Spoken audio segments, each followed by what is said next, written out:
Moo moo moo. Ma ma ma. Ah!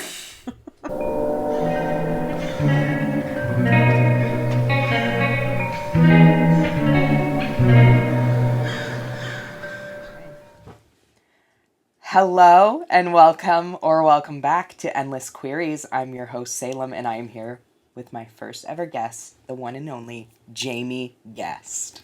Hello. So excited to be here. This is just like so perfect for my first guest last name to be guest, and I know you get that a lot, and that's probably like the endless torture of being a guest. I've reclaimed it. Yeah. People used to, whenever I check in somewhere and somebody's asking me my last name, they think I'm asking them to guess my last name, and I'm really not that. Right. Yeah. Not that girl. You're not trying to play. No. I don't want I'm trying to get checked in and get to where I'm going.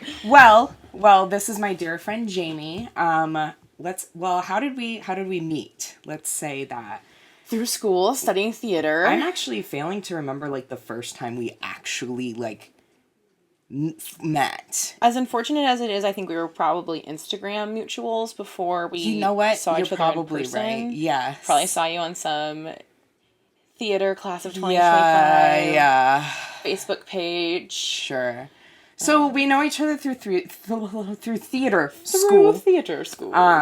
And that's how we know each other. I think what's kind of beautiful about our friendship and how it's developed is I feel like we only started really getting close the more I got to know myself and the more like I, came out and like figured out my life. And I think that's like really cool that like you were like there, and I feel like senior years when we really picked up and then we like went from there. So that was really working cool. together, making art together. I think there's this beautiful thing that I'm finding of knowing people for a long time, or however long before really forming that friendship, and like the friendship will find the right time to bud. Exactly. Even around certain people, and right. I think it's the universe saying like, if you guys had found each other any earlier, the universe would have gotten in the way perchance. Yeah, and I was not ready to be friends with Jamie, and Jamie was not ready to be friends. Like we just, you gotta grow, you gotta learn, and I'm just so glad we're here now together, sitting and recording, and this is so exciting, especially because Jamie has always been like just such a great supporter of my art, and like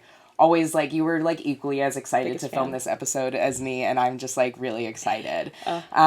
So I think, what's really special about this episode is this is the only episode we'll ever record where you're living in Virginia, maybe. Yeah.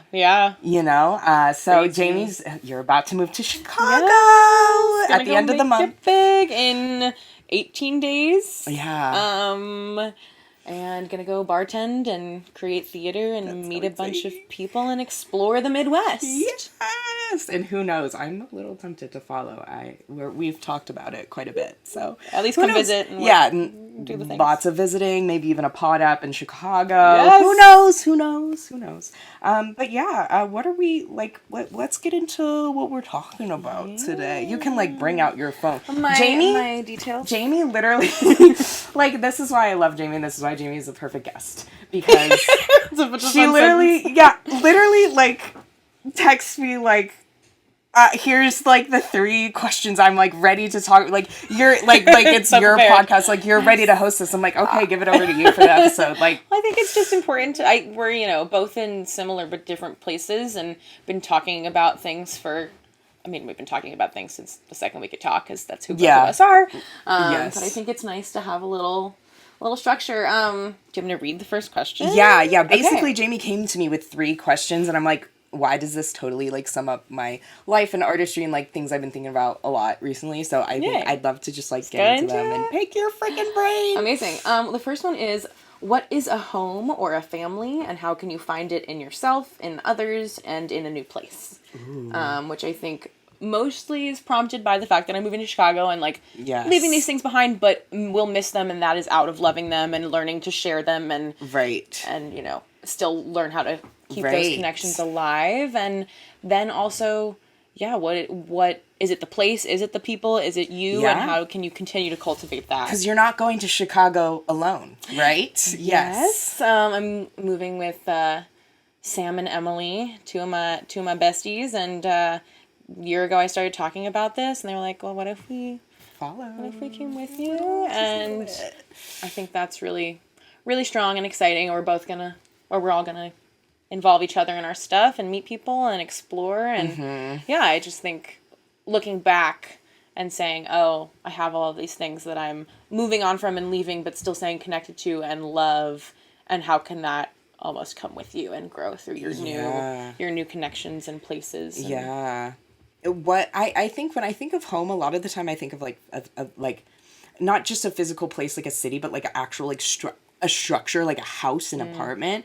And I think you all will be living together. Are you worried about living with your friends at all? No, I mean, I've lived with both of them before. I've lived with Sam for the past 2 years, and Emily lived with us a couple years ago, and they're the best roommates I've had thus far. So, I think it's going to be really fun and exciting to kind of, I'm just really excited to start new habits too, and like have like a routine and new spaces for things and kind of step into adulthood. And 23, I turned 23, you know, 27 days into living there. Are you worried about, I feel like there's a lot of the sentiment of like when you move to a new city, you're like, I'm a brand new, reinventing like, myself. yes, exactly. Are you worried that you're going to move there and it's going to be like, well, so my habits did follow me. Yes. Like, are you worried about that at all? It's less so worried and like more so like I've accepted the fact that I'm not going to change, and I don't want to change everything about myself immediately. And it's more so just like starting healthier habits and being an adult and whatever. And so I think start small and see where it takes me. I think the push of change in a new space is going to be really good for me. Like, you know, the gotta roll out of bed and like go to the coffee shop down the street that I have the same thing. Like, but it's the novelty. There's humans love exploration. Especially, I feel like artists especially really love novelty. I think novelty is really inspiring, and I think like makes you make cooler art. So I'm excited for that. And you're not from Virginia, you're from New York. Yes. So that's like it. I think what's interesting for you, because for me, a lot of my college and, you know, like childhood experience was all sort of Virginia based, but you have sort of a dual home, and now you're going to have that third. Like, what's that like? I don't know. It's interesting to, like, think about leaving here and saying, yeah, I'm from New York. I was born and raised there. And then I spent 5 years in Virginia going to school. And now I'm here. Like, that's such an adult sentence. That's so, like, I've lived these places in the world. And I think also, like, part of the reason that I was pushed to go anywhere and start thinking about moving somewhere else was, like, what being down here in Virginia has like done for me in terms of like expanding my horizons and like a little bit of culture shock. The first time I was like sitting on a farm eating dinner with somebody's dad, you know, and that knowledge of other perspectives not only makes you a better person but also a better artist. Yeah. And like to be able to understand different walks of life, and even if it's just New York or Virginia or Chicago, like continue expanding that breadth of knowledge of the world, you know? Yeah. Very cool. So that's the plan. Yeah. But I think, back to, like, what a home is, like, very much, it's interesting because you say it's very much like that structure, and it's really, it's really the people and the energy that give it that meaning. Right. Exactly. Which is beautiful. Yes. Yeah. Yeah. Yeah.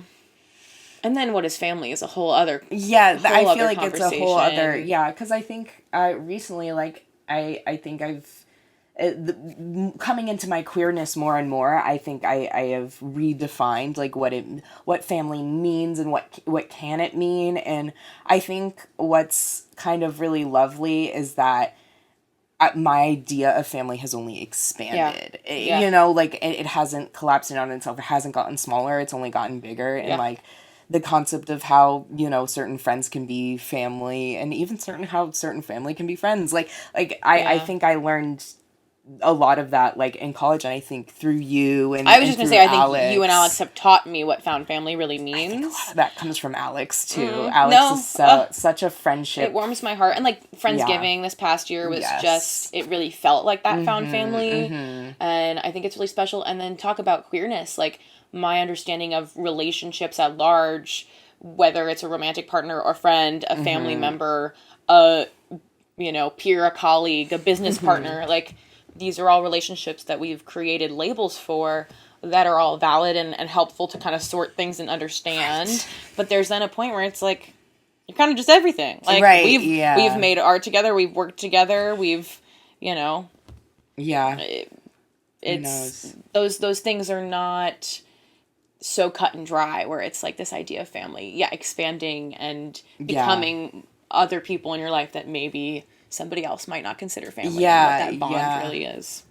Yeah, I think Alex did that a lot for me. I mean, they're literally as we speak, you might even hear at some point they've been very oddly quiet, but they're downstairs currently cooking up some burgers for us. So Yes. if we stop like mid pod, is it still recording or did my thing die?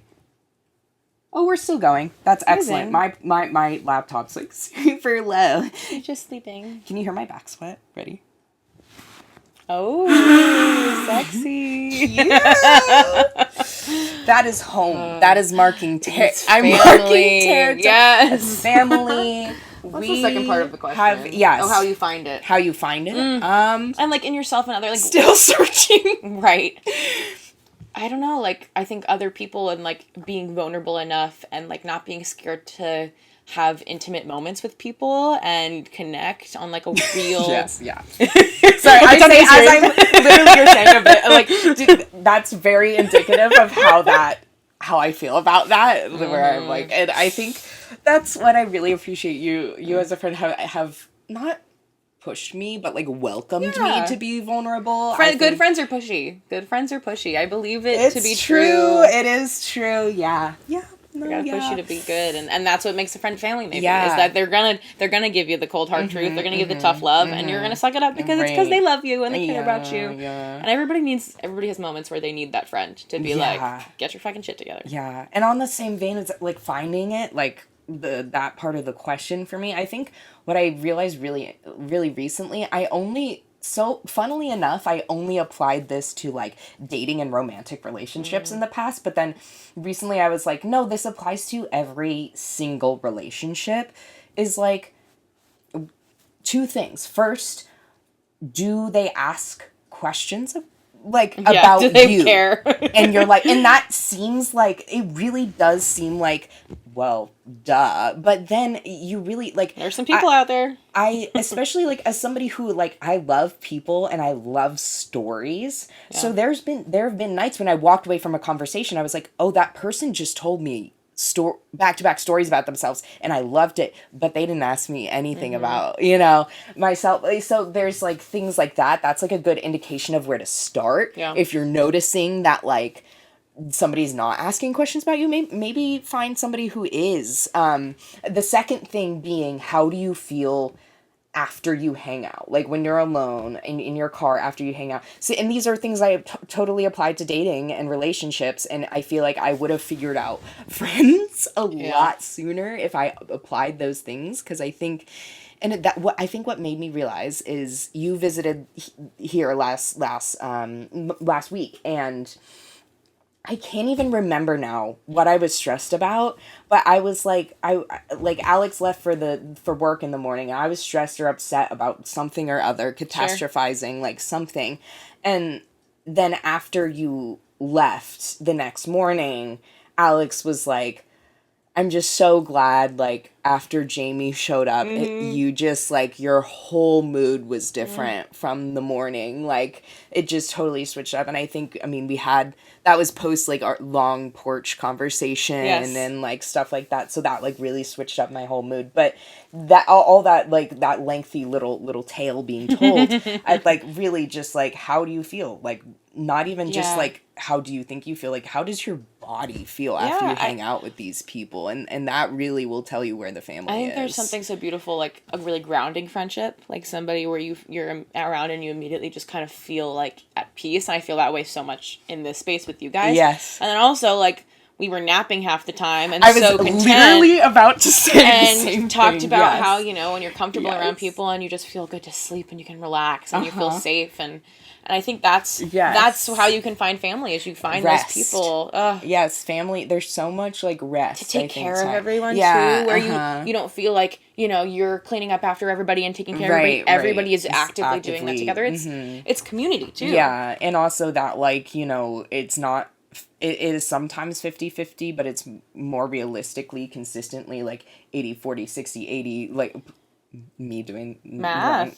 Hey, math. Good morning, math. Goodbye, math. See you later, math. Yeah, But, everybody's trying to give what they can and receiving what they can. Yeah.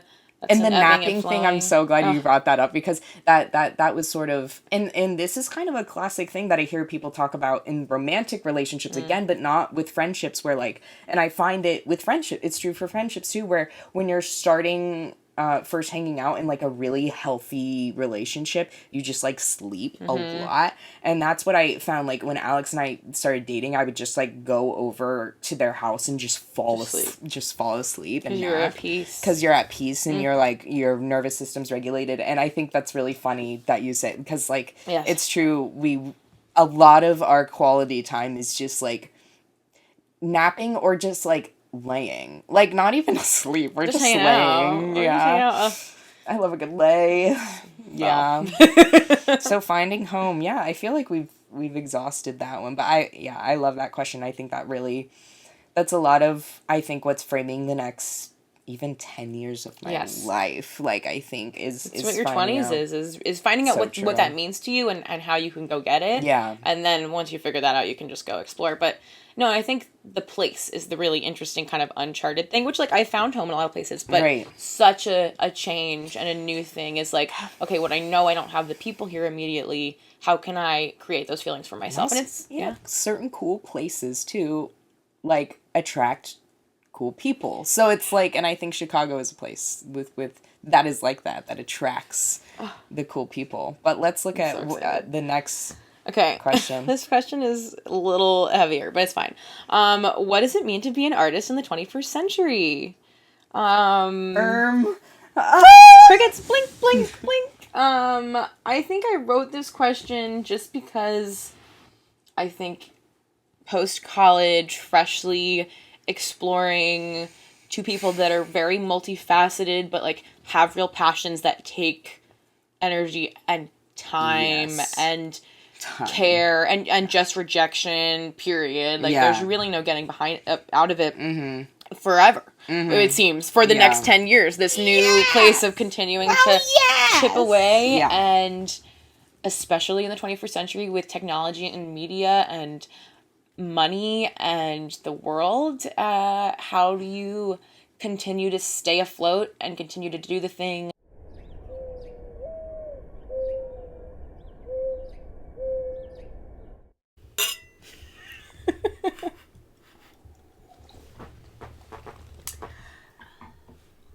Yeah, right. So, so we're back. Hey, it's been a minute for us. Yeah. We really thought we lost you. We battled technology. We just not only battled, I would call, well, you called it this first. Emergency surgery. Emergency surgery is really how it felt. Is sort of what happened. So the laptop died. Yeah, so the laptop did die. And what preceded was like quite the stressful saga. It was a real saga. 20 minutes. The footage was here, but it wouldn't save because it could have been damaged, so we had to cut down. I don't know, we researched and then we did surgery. Yeah. It was beautiful. And it actually was really serendipitous with what we were literally just talking about.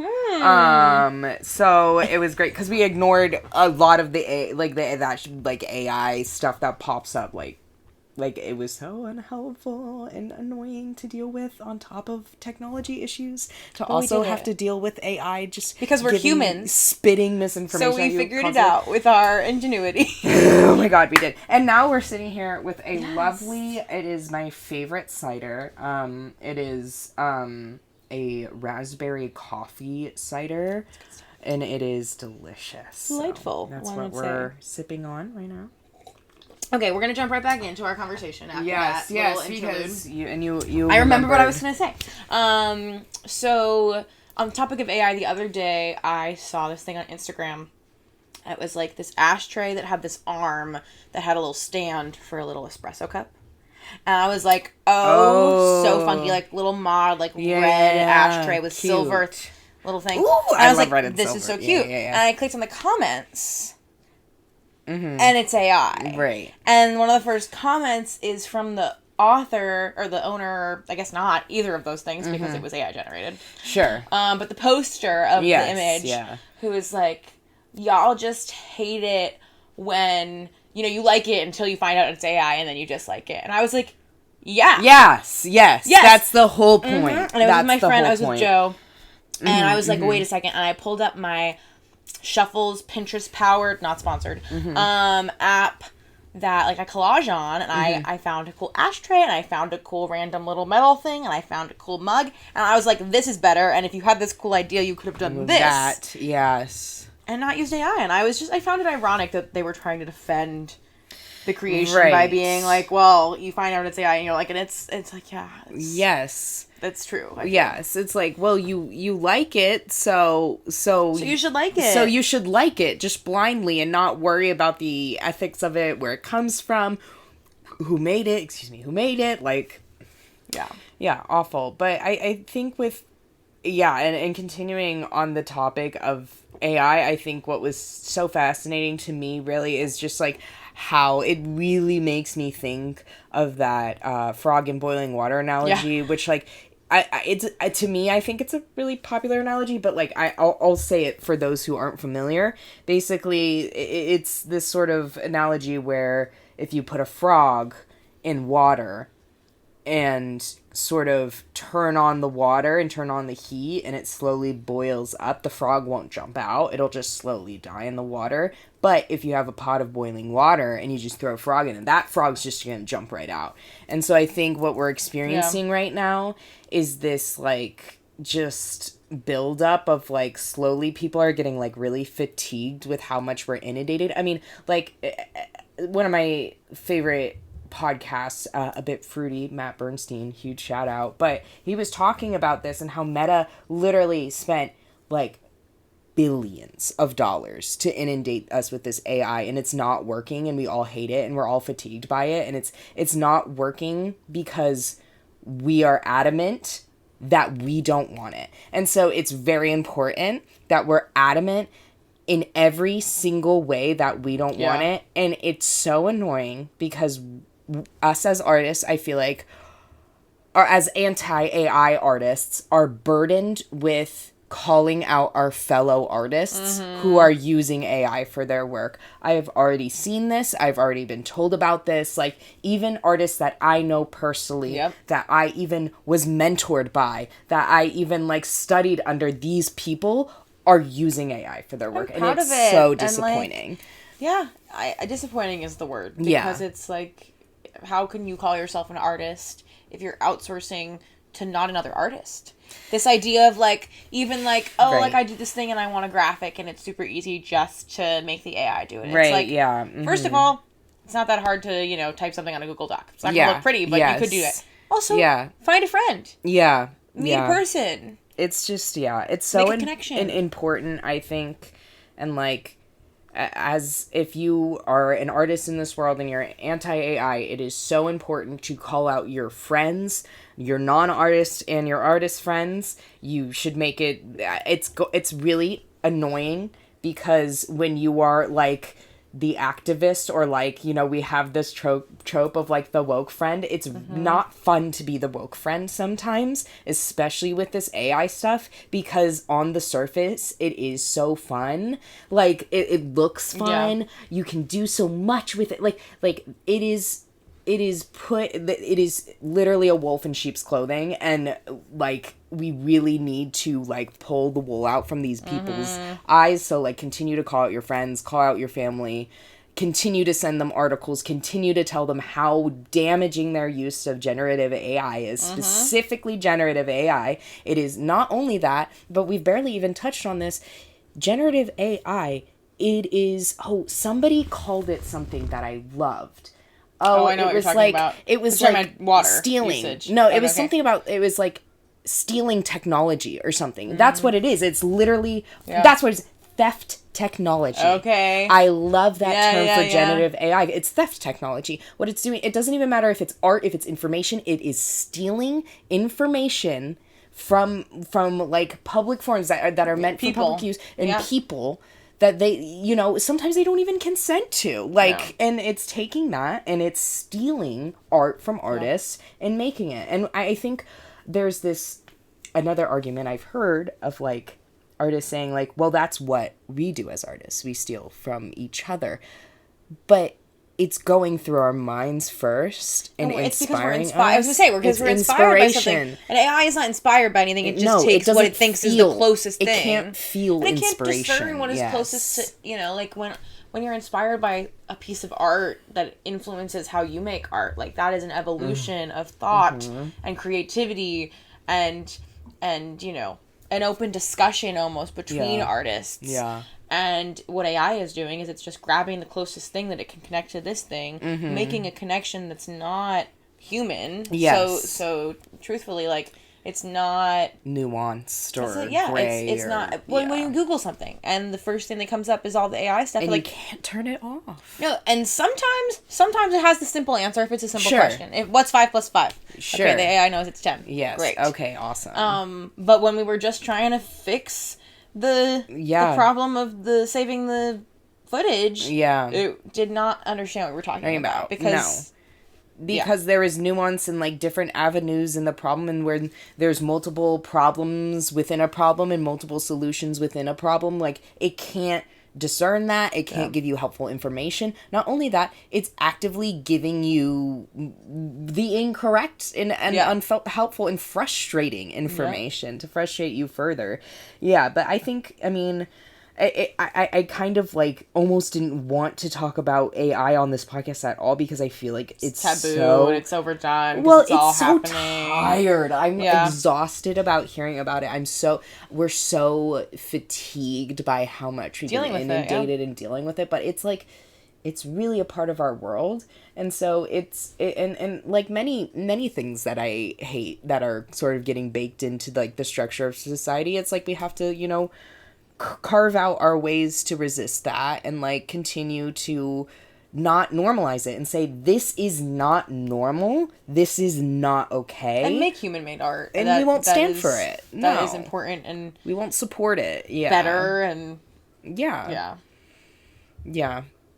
continue to make bad art by hand. Just continue. I love bad art. Is some of my favorite art in the entire world. I mean, what was it? I visited back in March, and we collaged with little index cards. Yes. I came across it as I was packing, and I was like, like that's all I want. So special. Yeah. And silly and fun and thrown together. Yeah. And memories and... and because it was human, too. Like, AI can't, like, generative AI, like, can't generate memories and that for feeling. You, and like, I don't know, I think the thing for art about, like, the thing about art for me is what I can create from what I know and how I feel and what it is to me, and then how you see that, and what your experience is that you see in that, and what meets in the middle. Like, art is actively like the thing in between each person, because like so you meet it where I meet it, even if I made it in one way and you can understand another. Like, that's gushy and cheesy and just the way I love. It's this thing that like transcends language, even. You know what I mean? Yeah, it does. Art. All right, I think that's a great with our stupid AI conversation. And let me pull up my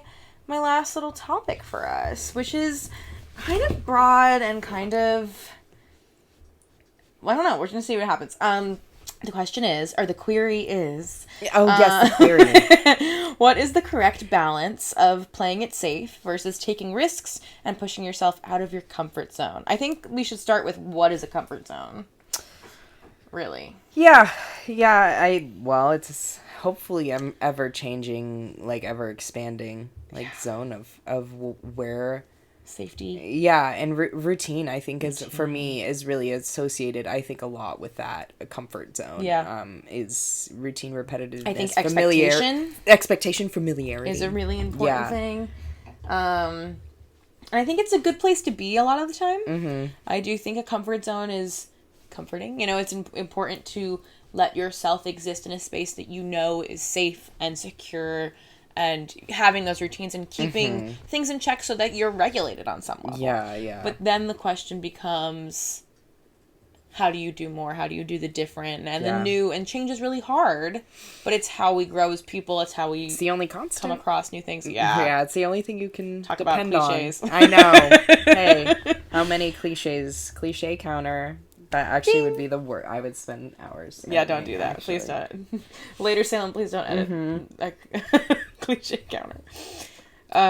Yes. Okay. Where Taking were we? risks Taking risks. and Yes. stepping out of your comfort I zone. think that's something that you have done for me so much is the risk aspect of it all. I think I often like lean on the side of playing it safe, and like I think playing it safe to the point where I am just leaning into worrying about judgment from others. I think that's, and we were just talking Yeah, I about was just it about to bring it up, literally. Yeah, we were on the back porch talking about it right as we were letting my laptop charge. But I have a lot of anxiety around that. And I think, I mean, this podcast, you heard me talk about it and muse on it for months, and we're finally like here sitting here, and I think, you're a part of that. And you moving to you. Chicago, like, I think that's the thing, is a lot of artists our age talk about the risk and then continue to play it safe, which is totally fair in the way our country, our world treats artists in under this like society and capitalism and all that.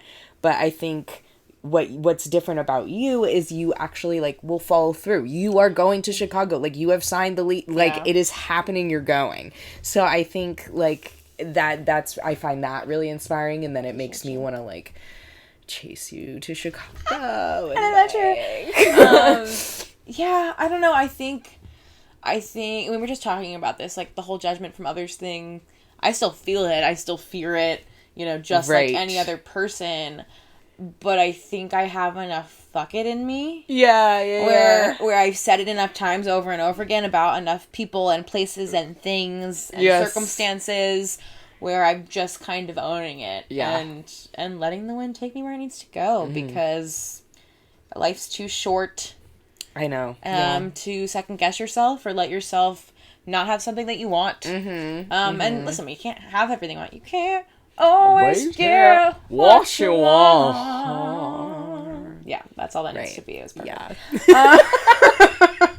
And it's true. Yes. But if you try sometimes, you get what you need. Yes. Mick Jagger, thank you. Yes. Yeah. And I just think that's true. No matter what happens. Like, even if I've been saying this to people of like, why Chicago? And like, a city that has theater and bars that is cool and different, and not New York and not LA, and Boston's too East Coast. It is whatever. The whole thing wrapped up in a bow is really just the fact, if we're there for a year and we hate it, we don't have to stay. No, that's the But beauty. also, we're not going to hate it. It's going to be an awesome time. And even if I love it, I can leave in a year. Yeah, you can love it and leave it and come back and leave again and come back again. I think and the risk taking is like, okay, I'm taking this risk, and then I'm finding my comfort zone within that risk. And once that has, I mean, for me, like Virginia was like just far enough away from New York, but not too close. Yeah. It was very much like a Goldilocks situation where I felt like it kind of just fell into my lap. Yes.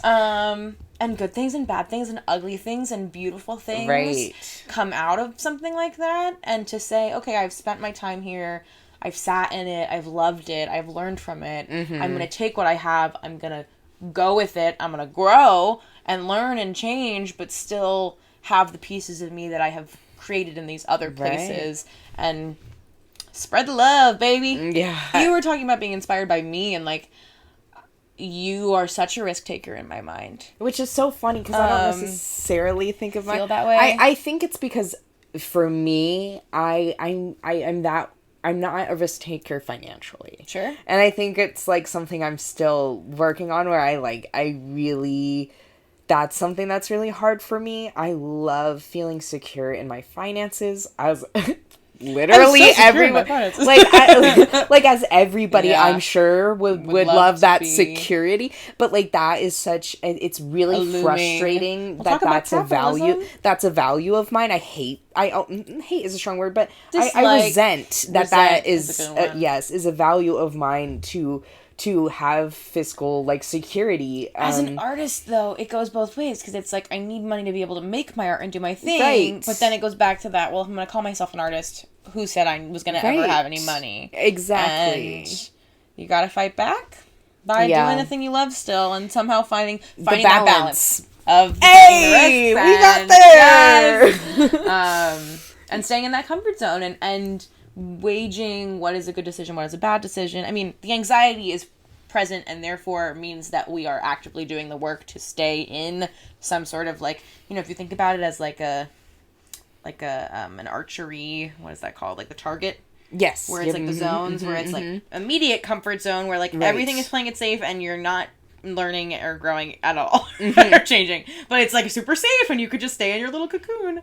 And then like each level you get a little bit more outside of the zone and a little bit less like maybe stable, consistent, whatever. But it's like the risk versus reward situation. What would you say to somebody who might be listening to this who's like, I have some like risks in mind that I want to take, but I just like, I don't know about the pros and cons. Like there's something holding me back. Like what would your advice be? Like did you have any holdups about Chicago that made you almost not? And how'd you overcome that? Okay, well, first of all, pros and cons. Love me a pros and cons list. That's great. Yeah. Great time. Yes. I think the immediate answer to the question is like, if you are questioning taking a risk and making a change, you should make a change. Yeah, there's a reason you're questioning it. Period. Yeah. There should be a change that comes out somehow from whatever you're thinking about.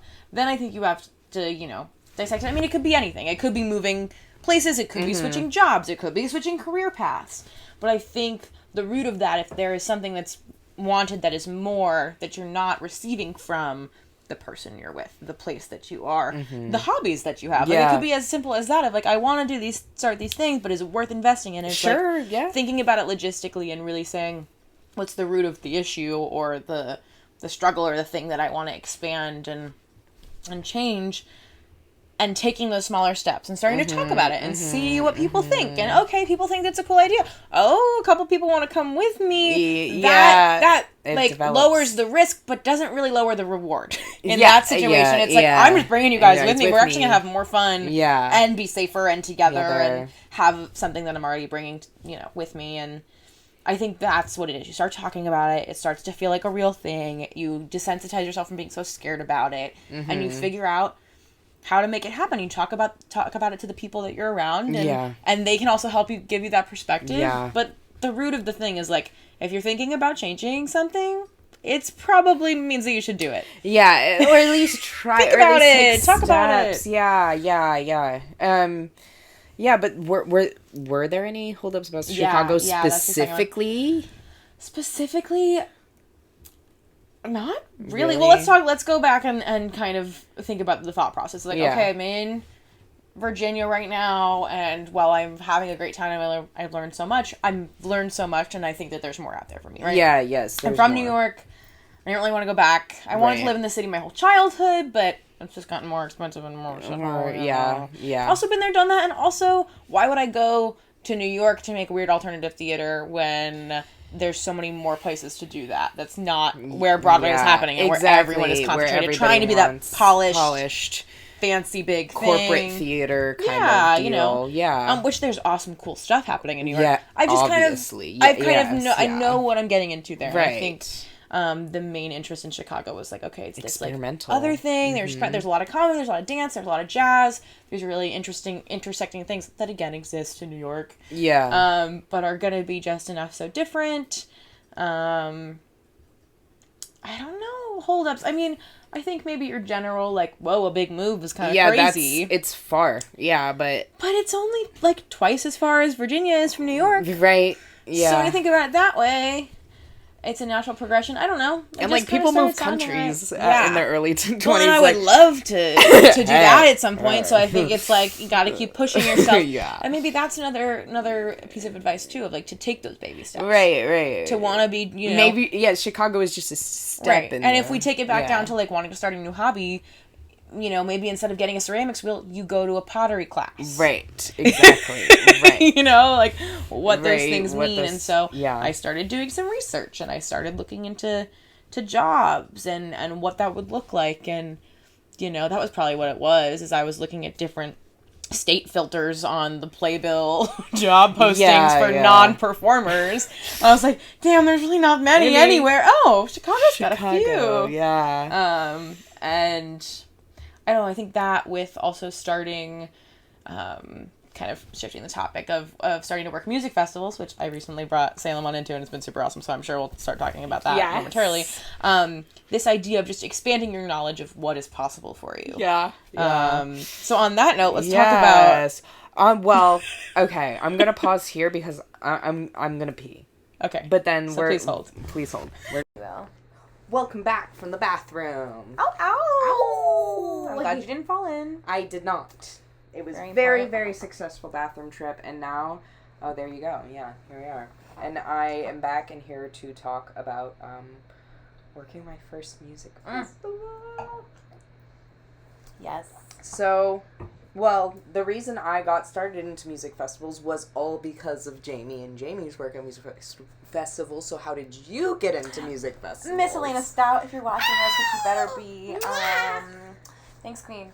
A very good friend of mine's been going to a few Virginia music festivals her whole life and started volunteering them and then started working them, and then a few years ago was like, hey, come on over to this one, and I did, and started working and loving the work, loving the people, loving the music, and really just learned how to accept that there's so much more out there than you think there is for you to be good at. And you have a music background, like, of sorts. 10 years of school choir, to be exact. Sure. Was in a lot of musicals as a Yeah. kid, then was in a band in high school, and really loved music. I took music theory, all the things. And great karaoke stress. Oh, yes. Really shreds. Little Alanis Morissette, Lady Gaga. Oh, yes. Yeah. Sarah Bareilles, my girl. Your girl. Anyway. Famously. Enough about me. Yeah.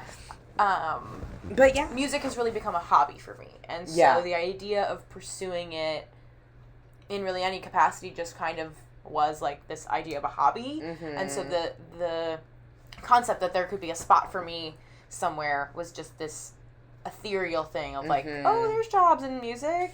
Yeah. And so to see it as this real thing that somebody did and know that ultimately networking is most of the time just your cool friend that does cool stuff. Yeah. So, like this. Yes. Right here. Oh my gosh. My first podcast. I know. First. Yeah. There you go. Yeah, this is my first podcast recording with a guest, so I hope you're enjoying. But yeah, I got into it through Jamie, and I've worked one festival so far, and I love it.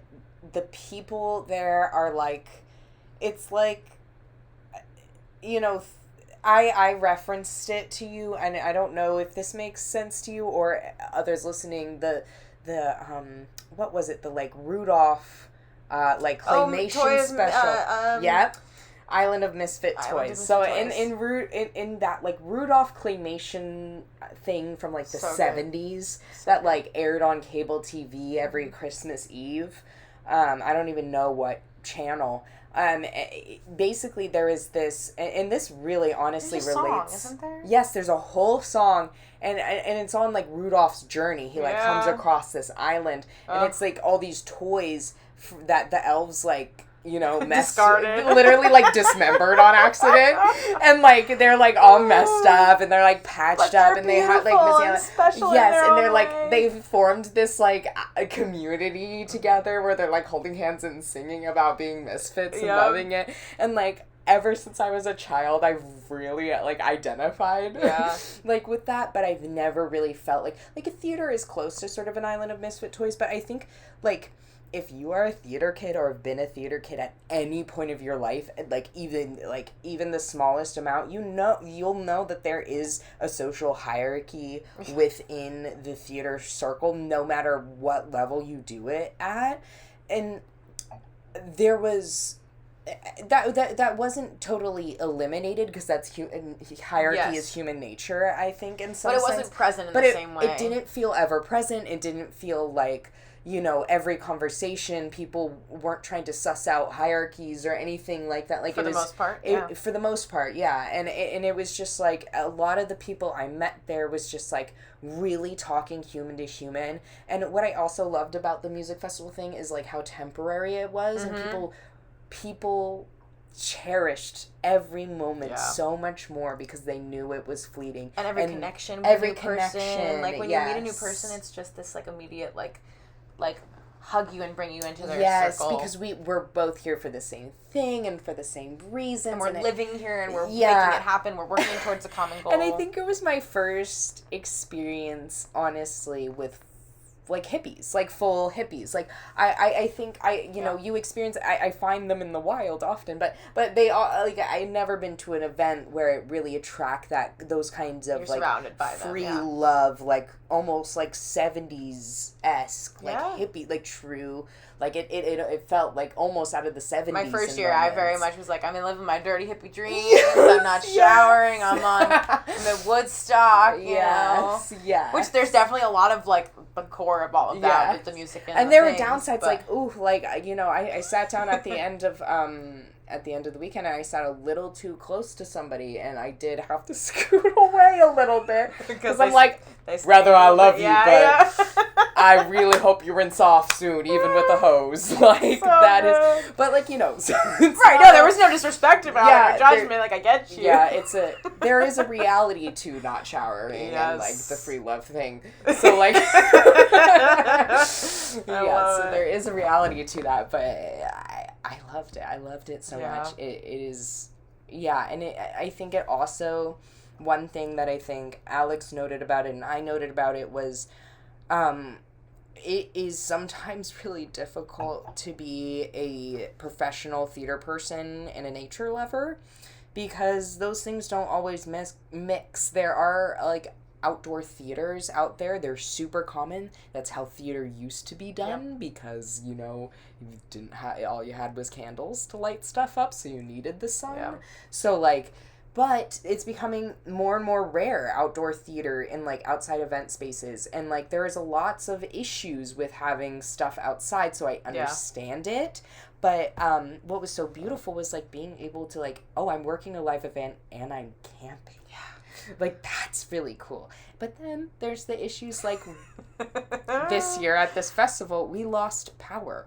For the entire, like, multiple times. Yeah. One time the entire county lost power. Everybody. And, like, but to see how, like, and I have videos of, like, us and, like, the staff headquarters where the volunteers are serving the food in the dark and people are bringing out their acoustic guitars and just starting to play. And, like, the like, that one night show that the band still went on. The acoustic set. There's an attitude that is about doing the work and making it happen and getting it done and keeping people safe and calm and happy that is just like nothing else I've experienced. And because it's that live music, because it's those dirty hippies, it's different than your typical theater experience in this really beautiful, like, free love way where everything is kind of this ebbing and flowing and there's, because it's camping, like, there's even this more acceptance of, like, I'm not going to judge you for smelling. Yes. Come on in.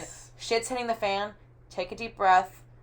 Go smoke a cigarette. Yeah. I'm going to see if I can figure out the problem. When you come back, we're going to go on a golf cart ride. We're going to fix the problem. Exactly. The golf part of it all was quite actually magical. I felt like I was living my 12-year-old dreams. All I wanted to do. I've got a walkie-talkie and I'm driving the golf cart. That is literally all you want as an 11-year-old. Yes. Is to be in charge of having a walkie and a golf cart and, like, be important. You feel like Kim Possible. Like, boop, boop, boop, I'm on my way. Literally.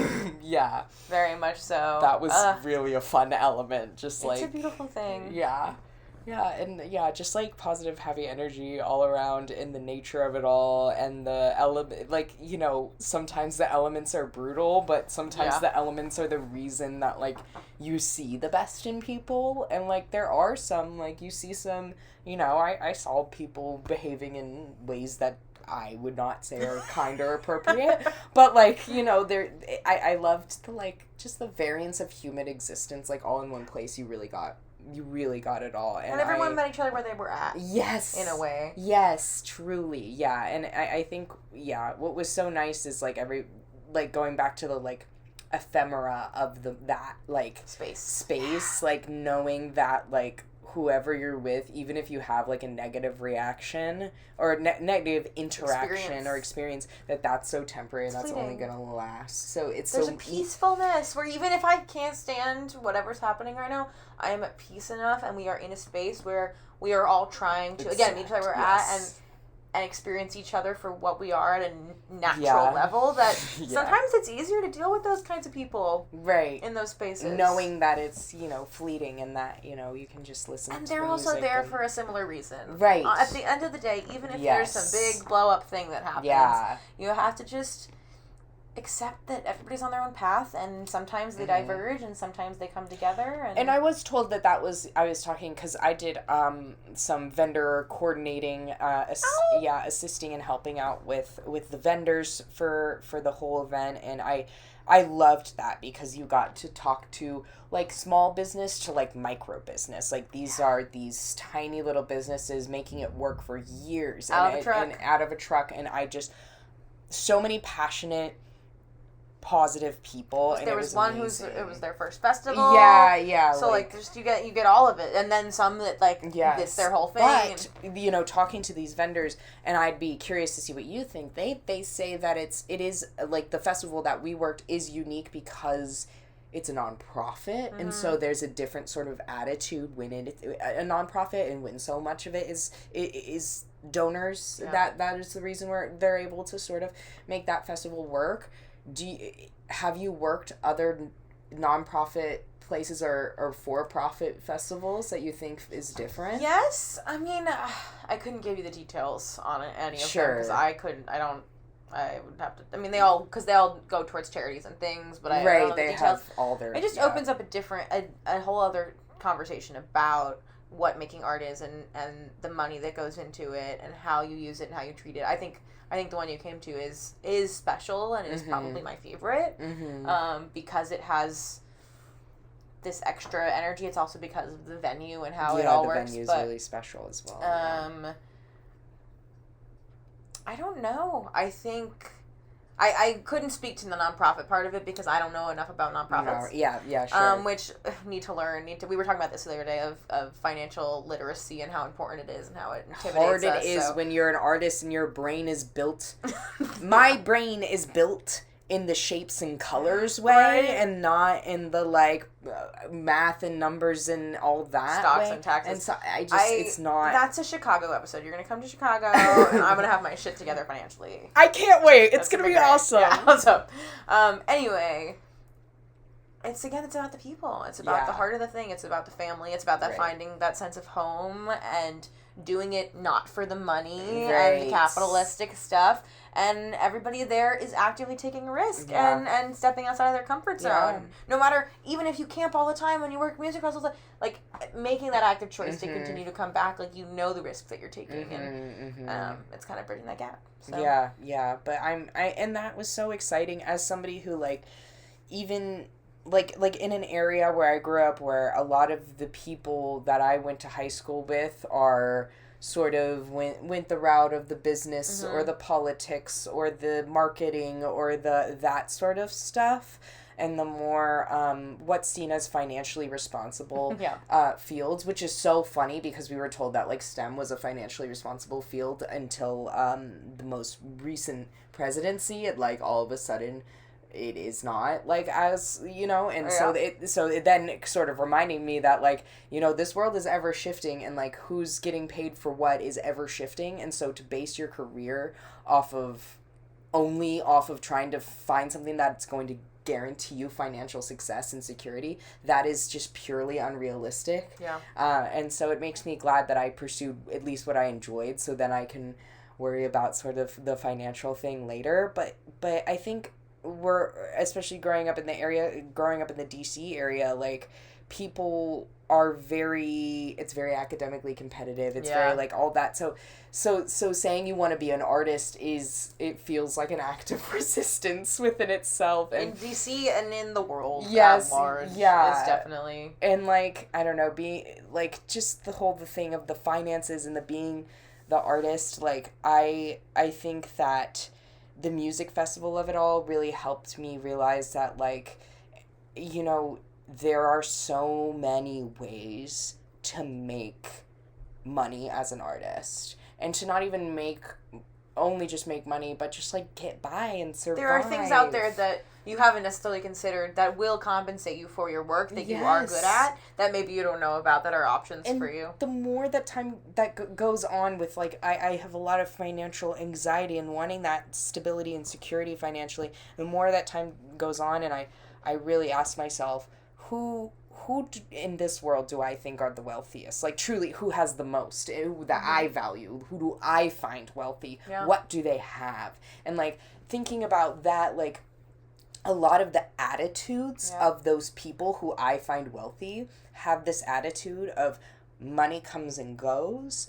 Like, I'm going to spend a little money and it's going to come back because I'm going to make it, because that's how you survive. And that's just how this world works. And, like, you know, not trying to, you know, save money where you can and be realistic, but don't, you know, I think I have fallen into the pinching pennies of it all. And I mean, it's so easy. As a 20-something artist, though, like, there's this balance of, again, staying in your comfort zone and taking risks and saying, okay, what is feasible right now? What is smart? And how can I bend that a little bit and still get what I want? And, you know, be smart, but also take the risks and spend the money, because what am I saving it for? Yeah, I want to produce my own art, and that takes money and time. Sure. But if I'm not having fun and exploring, then what am I putting money towards? What are you Nothing? doing? Yeah. Bullshit that I'm not experiencing my life, so how can I literally extrapolate on it? Literally. Yeah. But that's an amazing, I think, well, we don't have to wrap up, but I would love to move on and talk about, we have not even talked a little bit about Love Alive. And I would love to touch on it. Oh, it's like a talk show. It's like, what are you doing now? Tell us about your project. Especially as we, like, we don't have to close out, but as we move towards closing out, I really want to make sure we talk extensively about Love Alive. For those of you who do not know, Jamie Guest is the amazing, what were you, are you CEO or are you CF? What's your title? Executive CEO, director? I guess, executive director. I would call myself an artistic director, creative director, owner of the founder, that's great, there it is, founder and creator of Love Alive Productions, an amazing brand new production company that I've already had the absolute honor of being a part of a production. I am so excited for you to take Love Alive with you to Chicago. I want, like please gush about it, like give us an elevator pitch, not even elevator pitch, like 3-hour pitch, like give it. I love you. Well, I was, post-college, like, trying to figure out where to scratch the itch to make art, and I said, screw it. I want to produce plays in my apartment.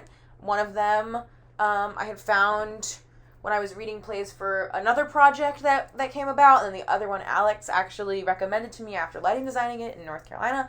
And I said, okay, the only thing that's really holding me back is having some sort of facade, something to produce under. It was like, I just need a name, and then came up with something. It's based off of the Heart song Love Alive, and it's also a dad joke pun of Gotta Love Alive production. Kind of I forgot about the pun part. The pun's really good. Really good. It grounds it, is really how I feel. Amazing work. And we did 2 DIY house shows that were theater, which is something you see a little bit of, but really I haven't not really much in that. Virginia. It's here and there, but I had a friend hang out a couple days ago, sitting in my apartment that we're actively packing up, things are coming off the walls, whatever. And I was like, I can't believe that this apartment was that theater. Like, it doesn't feel like the same space. And I feel like that is the biggest compliment you can get, especially making site-specific theater and transforming something and actually making somebody feel immersed in that way. And Salem was in a production of Seminar by Teresa Rebeck that was a staged reading, and it's about writers. And so fun. It was so much fun. It was a great time, and I think it was really what I needed to be the first project, where it is kind of this perspective, okay, what does it take to be a good artist and a good human, which is like most of the art that I like is asking those kinds of questions. And then, like, what is privilege and how can we take it with us and check ourselves, but also understand who we are, like, which I think is really important for us to do as young artists and young privileged artists.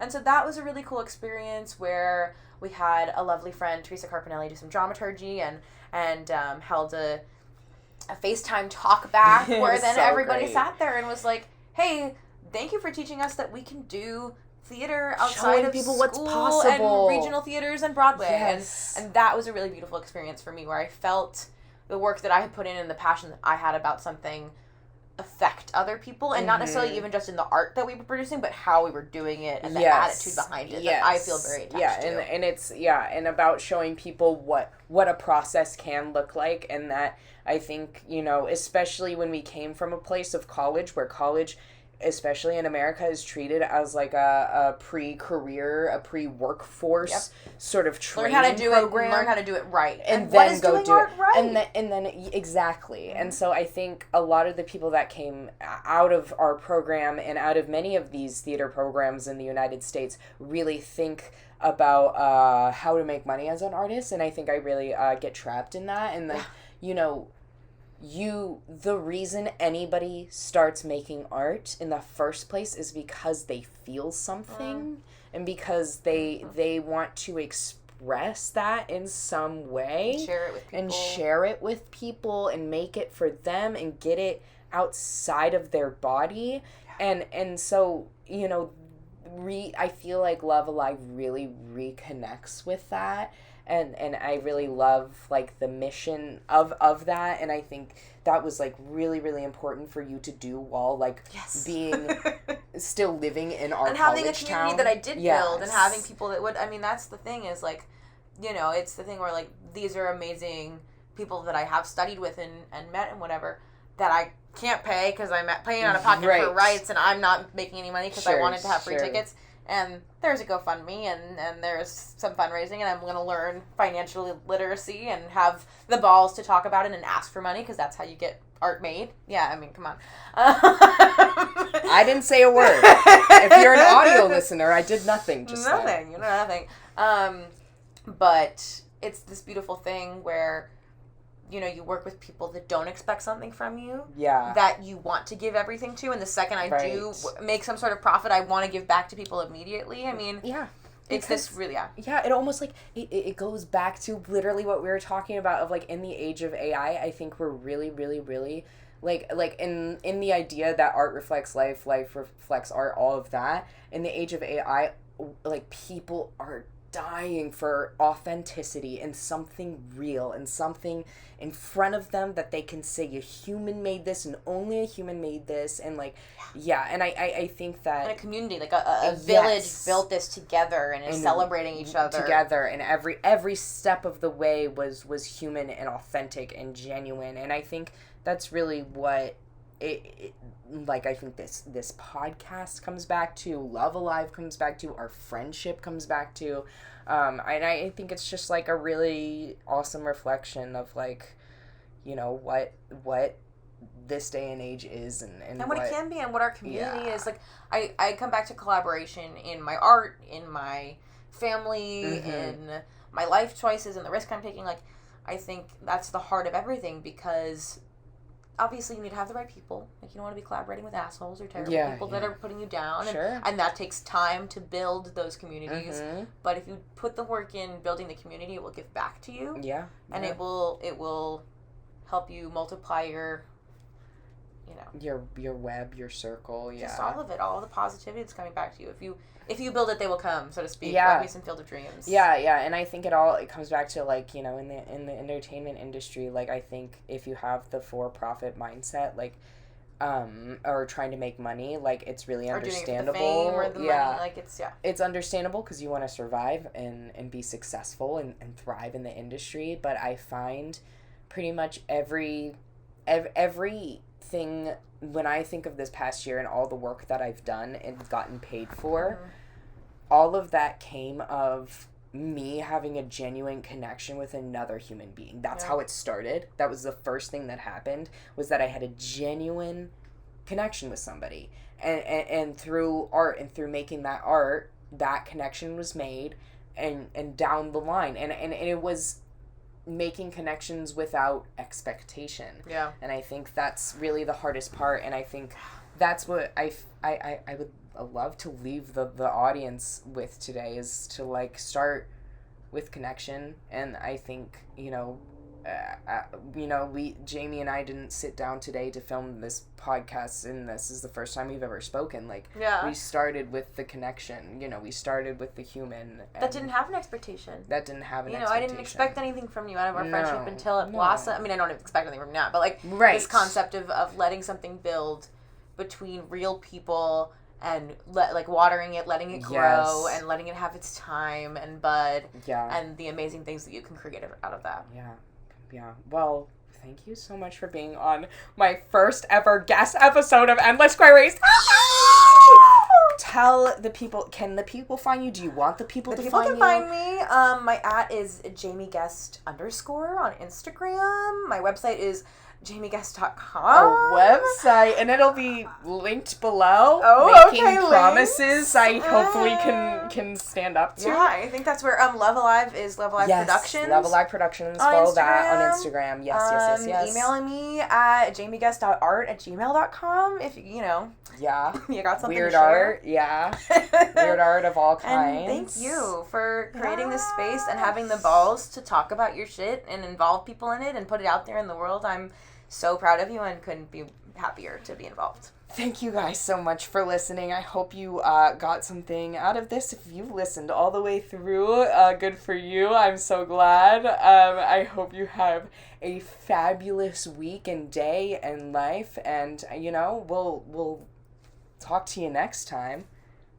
Bye. Bye.